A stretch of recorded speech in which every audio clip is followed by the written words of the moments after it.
Hello friends. இன்றைக்கி ஒரு சூப்பரான கதை தான் எழுதி எடுத்துகிட்டு வந்திருக்கேன். தயவுசெய்து லைக் போட்டு பாருங்கள் நண்பர்களே, ப்ளீஸ் நண்பர்களே. ஒரு கதையும் கஷ்டப்பட்டு எழுதி போடுறேன்.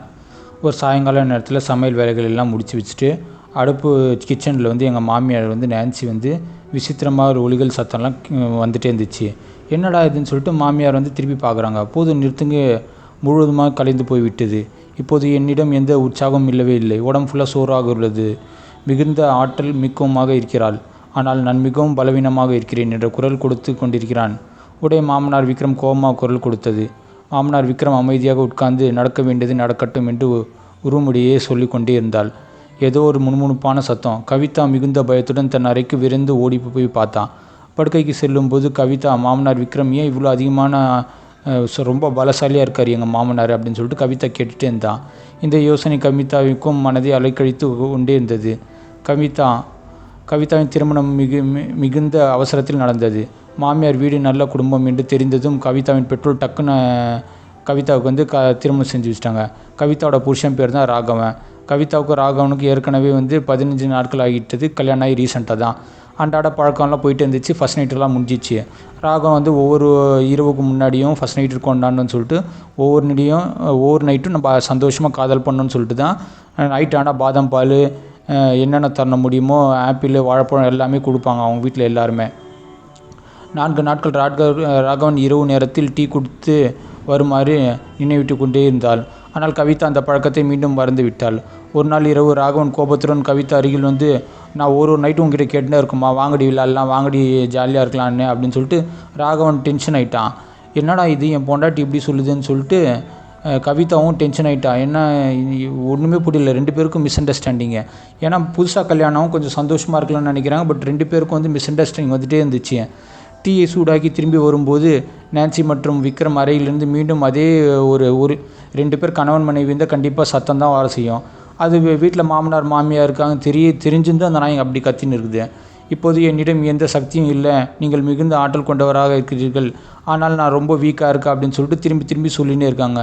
மாமனார் விக்ரம் கொஞ்சம் நேரமாவது அமைதியாக இருக்க முடியாதா, இந்த 2 நாய்கள் இப்போ தான் கல்யாணம் பண்ணேன் அவனா நைட்டு ஃபுல்லாக கத்திட்டே இருக்குதுங்கன்னு சொல்லிட்டு மாமனார் டென்ஷன் ஆகிட்டார். கவிதா உடனே தன் அறைக்கு சென்று விட்டார். படுக்கையில் செல்லும்போது மாமனார் விக்ரம் இவ்வளோ அதிக ஆற்றல் மிக்கவராக இருக்கிறாள் என்று கவிதா யோசிச்சுட்டே இருந்துச்சிட்டான். பையன் வீக்கு போல் இருக்கு, ஆனால் மாமனார் ரொம்ப ஸ்ட்ராங் போல் இருக்குன்னு சொல்லிட்டு கவிதா யோசிச்சுட்டே இருந்தான். இந்த யோசனையின் போது கவிதா மெதுவாக தூங்கி போனாள். அடுத்த நாள் காலையில் கவிதா எழுந்து பார்த்தபோது நான்சி வழக்கம் போல் வீட்டு வேலைகள் எல்லாம் அடுப்பு துவைக்கிறது, வெளியில் கூட்டுறது, சமைக்கிறது எல்லாமே மாமியார் பார்த்துட்டே இருந்தாங்க. ராகவின் நடவடிக்கை முழுவதுமாக இயல்பானதாகவே தெரிந்தது. ஆனால் எதுவும் நடக்காது போல அமைதியாக நின்று கொண்டிருந்தான் என் கணவர். மாமனார் விக்ரம் வேலையிலிருந்து சீக்கிரமாக வீட்டுக்கு வந்து விட்டார். அப்போது மாமியார் நான்சி கிச்சனுக்கு போனாங்க. கவிதா உணவு எல்லாம் ரெடி பண்ணிட்டு மாமியார் கூட சேர்ந்து அழைக்க அருகில் சென்றார். கதவுக்கு அருகில் சென்றபோது ஏதோ அதே மாதிரி சத்தம். என்னடா இந்த கிழ போல்டுங்க, எப்போ பார்த்தாலும் நைட்டும் சத்தம் கேட்குது, காலையிலையும் சத்தம் கேட்குதுன்னு சொல்லிட்டு கவிதா கொஞ்சம் டென்ஷன் ஆகுது. நான் முழுவதும் களைத்து போய்விட்டேன் என்று திரும்பி சொல்லிக்கொண்டே இருந்தார் எங்கள் மாமியார் நான்சி. இந்த ஒலிகள் கேட்டதும் கவிதா பயத்தில் நடுங்கி உடனே சமையலில் ஓடி போயிட்டான். என் புருஷ கூட வேஸ்ட்டாக இருக்குது, ஆனால் எங்கள் மாமியாரும் காலையிலேயே சத்தம் கேட்குது, நைட்டு சத்தம் கேட்குதுன்னு சொல்லிட்டு கவிதாவுக்கு கொஞ்சம் பயமாக இருந்துச்சு, கொஞ்சம் சந்தோஷமாக வந்துச்சு. அரை மணி நேரம் கழிச்சு கவிதா சீக்கிரம் திருப்பி எங்கள் மாமியார் கூப்பிட்டு போயிட்டு சாப்பாடு வைக்கலாம். ஏன்னா அவர் சாப்பிடாம ஏதாவது பண்ணிட்டு இருந்தால் காதல் பண்ணால் கூட உடம்பு வீக் ஆகிடும்ல.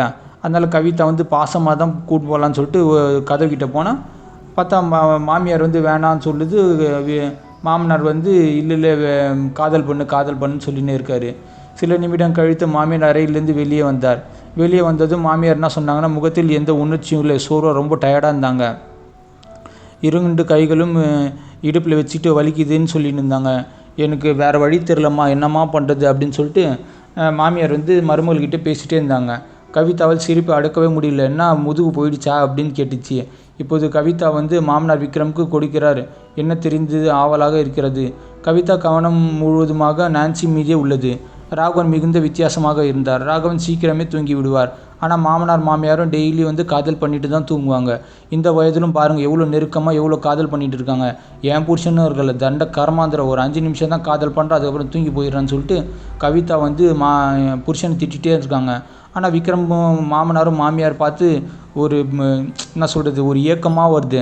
அவர்கள் அறைக்கு நின்றபோது மாமனார் மாமியாருக்குள்ளே டெய்லி நைட் ஆனால் கேட்கும், பகல்லே கேட்கும். இந்த வீடு இந்த வயசுல இவ்வளோ சூப்பராக இருக்காங்களே, இந்த மாதிரி சத்தம் போட்டுன்னு இருக்காங்க, பாட்டு பாடினே இருக்காங்க, காதல் செஞ்சுட்டே இருக்காங்க, என்ன பண்ணுறது, நம்மளுக்கு தான் இது கொடுத்து வைக்கலன்னு சொல்லிட்டு ரொம்பவே கஷ்டப்பட்டுட்டே இருந்தா கவிதா. மாமனாரும் மாமியாரும் என்ன செய்கிறாங்களேன்னு சொல்லிட்டு ஜன்னலை எட்டி பார்க்கலாமா கூட கவிதாவுக்கு தோணிகிட்டே இருக்கும். கவிதா ஏதாவது முயற்சி செய்யலாமான்னு கூட யோசிச்சுட்டே இருப்பான். ஆனால் எதுவும் அவளுக்கு சரியாக படலை. அந்த பொருள் அறைக்குள் எங்கேயோ மறைத்திருக்கலாம் என்று கவிதா யோசிச்சுட்டே இருந்தா. ஏதாவது உள்ளே கேமரா கீமரா வச்சுட்டாவது நம்ம வீடியோ எடுத்து பார்க்கலாமா, மாமனாரும் மாமியாரும் எப்படி காதல் பண்ணுறாங்க, என்ன பண்ணின்னு இருக்காங்க அப்படின்னு கூட யோசிச்சுட்டே இருந்தான். ஏன்னா அவங்க ஒரு சில டைமில் வந்து காதல் பண்ணும்போது லைட் ஆஃப் பண்ணிவிடுவாங்க, லைட் ஆனில் கூட இருக்கும். ஒரு ஃபோன் ட்ரிங்க் ஆயிடுச்சுன்னு என்ன பண்ணுறேன்னு சொல்லிட்டு பயந்துட்டு அது கேமரா கூட உள்ளே எடுத்துன்னு போய் வைக்க முடியல கவிதாவால்.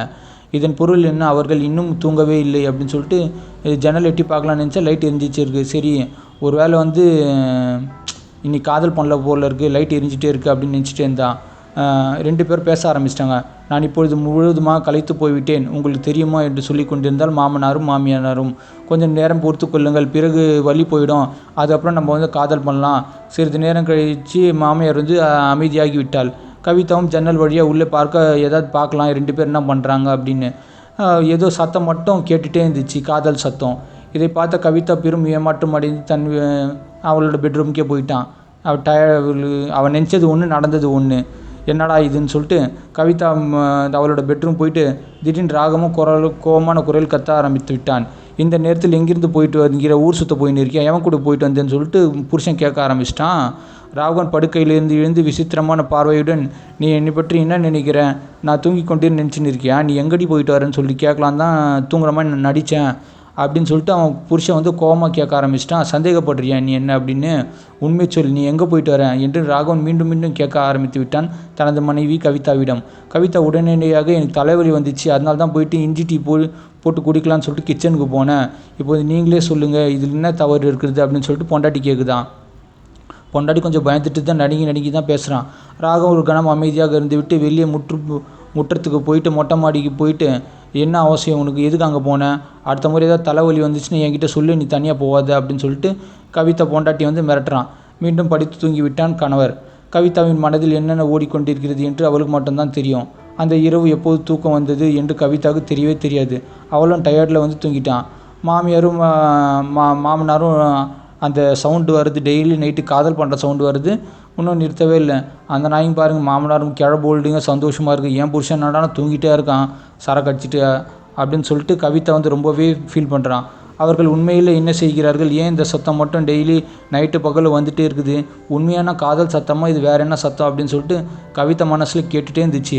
மறுநாள் காலையிலேருந்து ராகம் வந்து, நான் ஒரு 15 நாட்கள் எனக்கு வேலை இருக்குது, நான் வெளியூர் போகலான்னு இருக்கேன், பெங்களூருக்கு, நீ இங்கே இருந்துக்கோ இங்கே அப்படின்னு சொல்லிட்டு.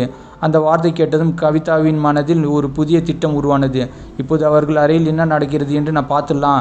ஏன்னா நம்ம வீட்டில் வந்து புருஷன் இருந்தால் தான் நம்மளை எங்கே போனாலும் அவன் நம்மளை நோட் பண்ணின்னு இருக்கான். இப்போ அவன் இல்லாதனால நம்ம வந்து மாமனாரும் மாமியாரும் ரூம்லேருந்து என்ன சத்தம் அது வருதுன்னு சொல்லிட்டு நம்ம ஈஸியாக கண்டுபிடிச்சிடலான்னு சொல்லிட்டு கவிதா வந்து முடிவு பண்ணுறான்.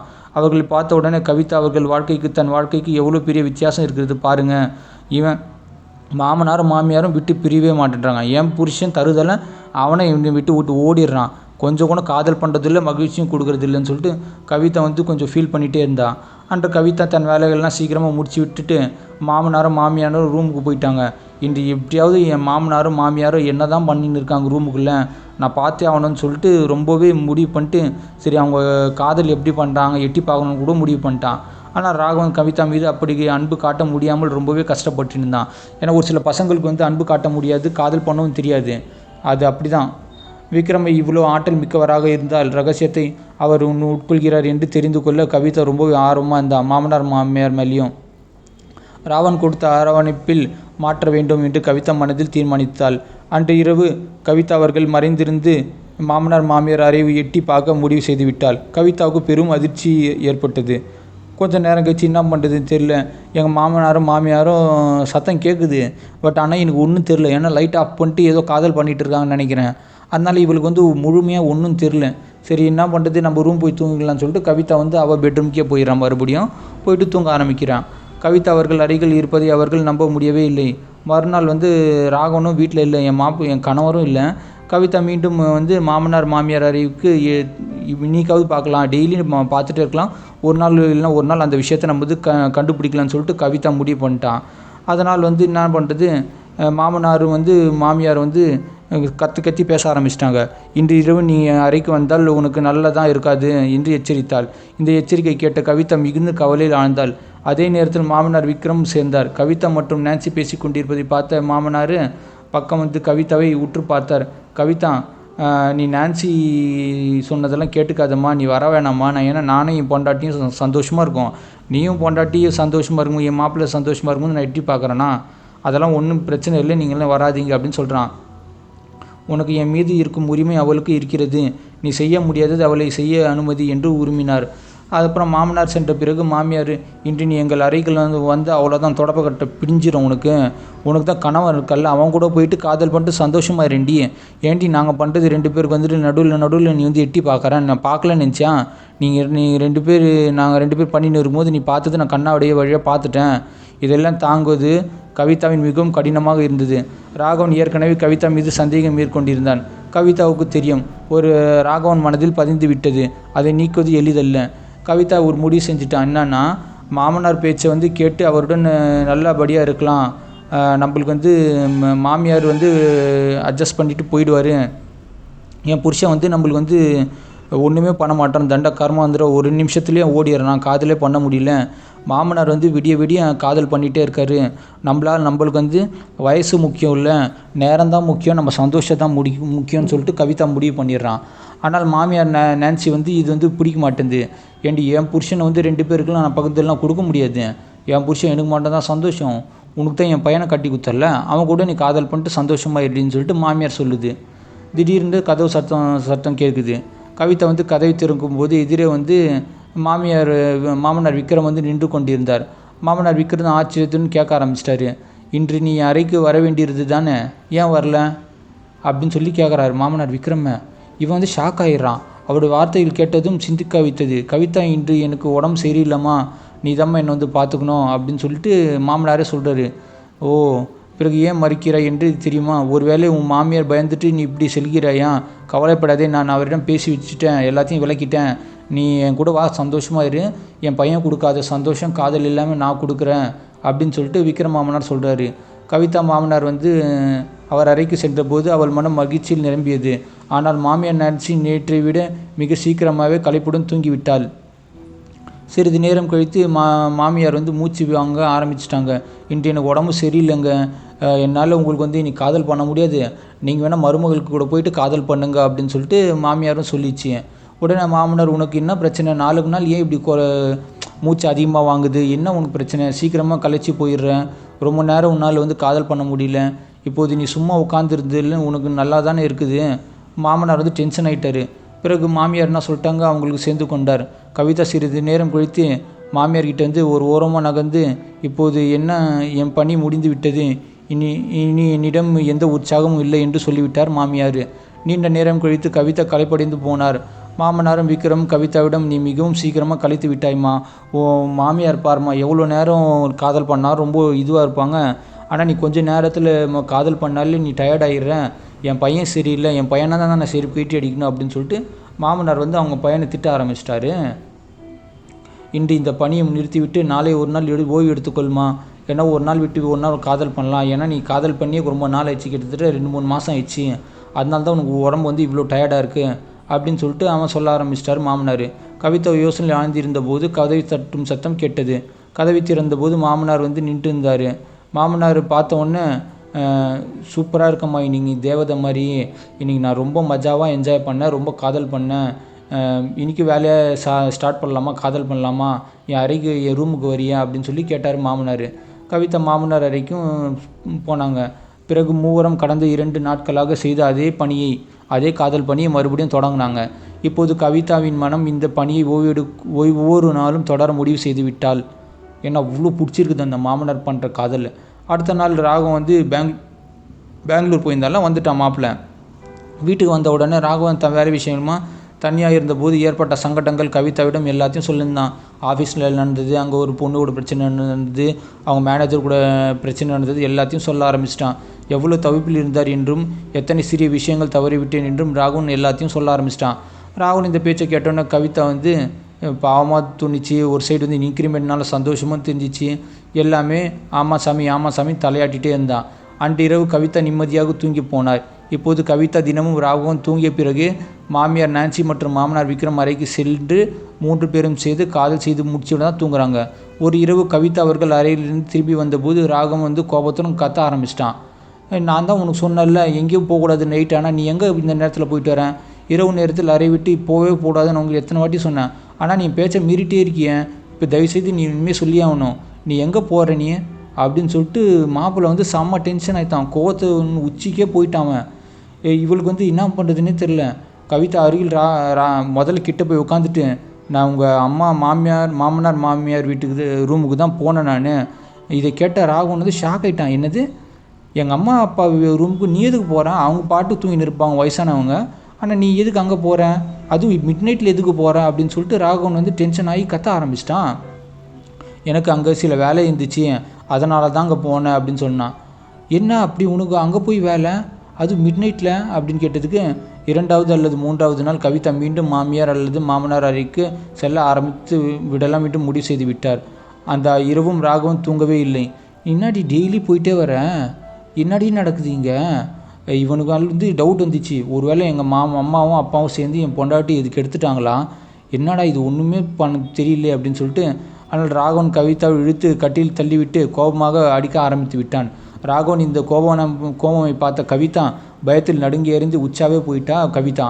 அவரிடம் உண்மை சொல்ல போனால் அப்போது கதவு தட்டும் சத்தம் கேட்டது. வெளியேந்து பார்த்தா மாமனாரும் மாமியாரும் நின்று கொண்டிருந்தாங்க. மாமனார் வந்து ராகுனுடன் ஏதோ அவசர ஆலோசனை செய்யலாம்னு சொல்லிட்டு முடிவு செய்து விட்டார். அதனால் 2 பேரும் வெளியில் போயிட்டு மொட்டை மாடிக்கு பேசலான்னு சொல்லிட்டு மொட்டை மாடிக்கு போயிட்டாங்க. கவிதா வந்து ஆழமான மூச்சை விட்டு, எப்பாடா என் மாமனார் வந்து என்னை காப்பாற்றிட்டாரு. சில நாட்கள் கழித்து ஒரு இரவு கவிதா மாமனாரும் மாமியாரும் அறைக்கு சென்றபோது ராகவன் தூங்காமல் இருந்திருக்கலாம் என்ற சந்தேகம் கவிதாவுக்கு ஏற்பட்டது. அந்த சந்தேகம் உண்மையாகிவிட்டது. ராகவன் கவிதாவை தேடி மாமனார் அறைக்கு வந்து விட்டார். உள்ளே நடந்து கொண்டிருந்த காட்சியை பார்த்த ராகவன் பெரும் அதிர்ச்சியில் உறைந்து போனார். ஆமாம், புருஷனை விட்டு மாமனார் கூட போய் காதல் பண்ணிட்டு இருந்தால் எந்த பையனுக்கு தான் கோவம் வராது? அவருடைய வாயிலிருந்து ஒரு பெரிய அதிர்ச்சி ஒலி வெளிப்பட்டது. என்ன இது நடக்கிறது என்று ராகவன் குரல் எழுப்பிவிட்டான். என்ன நடந்திருக்குன்னு சொல்லிட்டு யாருக்காவது தெரிஞ்சால் தயவுசெய்து கமெண்ட் பண்ணுங்கள் நண்பர்களே. ஏன்னா ஒரு மாமியாரும் மருமகளும் சேர்த்து, மாமியார் மருமகள் மாமனார் 3 பேர் சேர்த்து மஜா பண்ணுறாங்க, கேடிங்க. நான்சி தன் ஒரு காலை தரையில் ஊற்றி சோஃபாவில் அமர்த்தபடியே, உன் அப்பா விக்ரம் இப்படி ஒற்றை காலில் நின்று பூஜை செய்வது பல வருடங்களான வழக்கம். ஒற்றை கால் நின்ற பூஜை வந்து செய்தால் கடவுள் மகிழ்ச்சி கொடுப்பார், அன்பை கொடுப்பார், காதல் செய்வாராம் அப்படின்னு சொல்லிட்டு மாமியார் சொன்னது. அப்படி செய்தால் தான் மனிதன் நம்ம விருப்பம் அனைத்தையும் கிடைக்கும். நம்ம வந்து 100 வருஷம் வாழலாம்டா. நான் சீக்கிரமாகவே கலைத்து விடுவேன். ஆனால் வந்து உன் மனைவி வந்து ரொம்ப நேரம் நிற்கிறாடா ஒரே காலில். இந்த பூஜை அவ்வளோ ஒரு பக்தி வாய்ந்த பூஜை, அவ்வளோ சக்தி வாய்ந்த பூஜை, இவர்களுக்கும் ஏன் சோர்வே உடையலடா அப்படின்னு சொல்லிட்டு நான்சி வந்து கவிதாவை புகழ்ந்து தள்ளுறான். இதை கேட்ட ராகவன் கவிதா பக்கம் திரும்பி சிரித்தபடியே, என் மணி கவிதாவை அவ்வளோ நல்லவலாம், ஆனால் ஒருபோதும் அவள் வந்து சீக்கிரமாக களைப்படுவதே இல்லை என்று மகிழ்ச்சியில் பாராட்ட ஆரம்பித்து விட்டான். இந்த வார்த்தை கேட்டதும் கவிதாவின் வெட்கத்தில் தலைகுனிந்து விட்டார். பிறகு ராகவன் அனைவரையும் அமைதிப்படுத்தினார். இப்படிப்பட்ட மூட நம்பிக்கையில் வைத்திருக்கிறோம் சரியல்லப்பா. ஒரு காலில் நிற்கிறது, கடவுள் நம்மளை காப்பாற்றுவாங்கிறது நினைக்கிறது, இதெல்லாமே பெரும் தப்புப்பா. இது மூட நம்பிக்கை, இதெல்லாம் பண்ணக்கூடாதுப்பா. நல்லா படிக்கணும், நல்லா சம்பாதிக்கணும், நல்ல வாழ்க்கையில் சந்தோஷமாக இருக்கணும்ப்பா அப்படின்னு சொல்லிட்டு ராகவன் சொன்னான். ராகவன் நீண்ட நேரம் பேசி சமாதானப்படுத்தி அவங்க அப்பாவையும் அவங்க அம்மாவையும் அவருடைய அறிவுரைக்கு ஏற்றுக்கொள்ள வைத்து விட்டான். அதன் பிறகு அவள் சாதாரணமாக மனிதர்களாக மாறத் தொடங்கிவிட்டார்கள். இந்த கூட்டு களவாணித்தனம், இந்த ஒரு காலில் நிற்கிறது, பஜனை பண்ணுறது, பாடல் பாடுறது, காதல் பண்ணுறது எல்லாத்தையும் நிறுத்தி விட்டான் பையன் கேட்டவிட்ட அப்பா அம்மாவும் ஒத்துக்கிட்டாங்க, பொண்டாட்டியும் ஒத்துக்கிட்டாங்க. அவங்க பண்ணது எல்லா தப்பையும் வந்து திருத்திக்கிட்டாங்க. மூட நம்பிக்கையை விட்டெழுத்து விட்டு முழு மனதுடன் தூய ஆம்பளைங்களாகவும் பொம்பளைகளாகவும் மாறிவிட்டார்கள். இந்த கதை நமக்கு உணர்த்துவது என்னவென்றால், நம்ம வந்து கடவுள் நம்பிக்கை இருக்கலாம், பட் மூட நம்பிக்கை இருக்கக்கூடாது. மற்றவங்களை கஷ்டப்படுத்துகிற மாதிரி ஒரு நம்பிக்கை இருக்கக்கூடாது. முதல்ல நம்மளே கஷ்டப்படுத்தக்கூடாது. இப்போ ஒரு காலில் அவன் நின்றுட்டு தான் டெய்லி வந்து பஜனை பண்ணிட்டு பாட்டு பாடின்னு இருக்கான். அப்படி பண்ணால் அவனுக்கு தான் கால் வலி வரும், அது பெரிய பிரச்சனையாக மாறும். அதுதான் இந்த ராகவன் வந்து அவங்க அப்பா அம்மாவும் பொண்டாட்டி புரிய வைக்கிறான். நன்றி, வணக்கம்.